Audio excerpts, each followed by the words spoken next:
1983, a team of deeply biased scientists conducted a radical experiment in an undisclosed facility.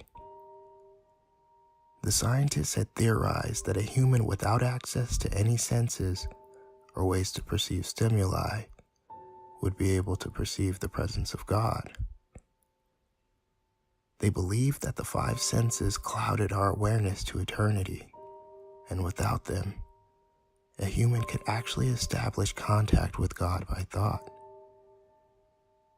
An elderly man who claimed to have nothing left to live for was the only test subject to volunteer.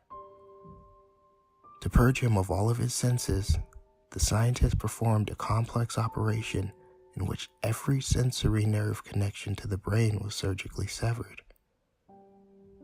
Although the test subject retained full muscular function, he could not see, hear, taste, smell, or feel. With no possible way to communicate with or even sense the outside world, he was alone with his thoughts. Scientists monitored him as he spoke aloud about his state of mind in jumbled, slurred sentences that he couldn't even hear. After 4 days, the man claimed to be hearing hushed, unintelligible voices in his head. Assuming it was an onset of psychosis, the scientists paid little attention to the man's concerns. 2 days later, the man cried that he could hear his dead wife speaking with him, and even more, he could communicate back. The scientists were intrigued, but not convinced until the subject started naming the dead relatives of the scientist. He repeated personal information to the scientists that only their dead spouses and parents would have known. At this point, a sizable portion of the scientists left the study. After a week of conversing with the deceased through his thoughts, the subject became distressed, saying the voices were overwhelming. In every waking moment, his consciousness was bombarded by hundreds of voices that refused to leave him alone. He frequently threw himself against the wall, trying to elicit a pain response. He begged the scientists for sedatives so he could escape the voices by sleeping. This tactic worked for 3 days, until he started having severe night terrors. The subject repeatedly said that he could see and hear the deceased in his dreams.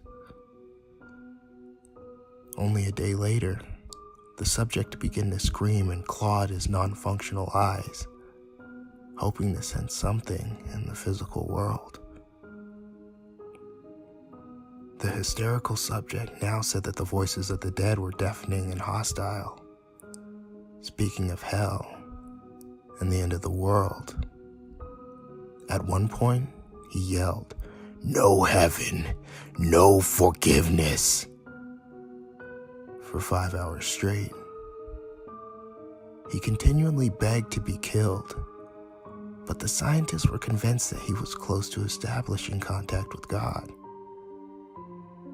After another day, the subject could no longer form coherent sentences. Seemingly mad, he started to bite off chunks of his flesh from his arm. The scientists rushed into the test chamber and restrained him to a table so he could not kill himself. After a few hours of being tied down, the subject halted his struggling and screaming. He stared blankly at the ceiling as teardrops silently streaked across his face. For 2 weeks, the subject had to be manually rehydrated due to the constant crying. Eventually, he turned his head and, despite his blindness, made focused eye contact with the scientist for the first time in the study. He whispered, "I have spoken with God, and He has abandoned us." And his vital signs stopped. There was no apparent cause of his death,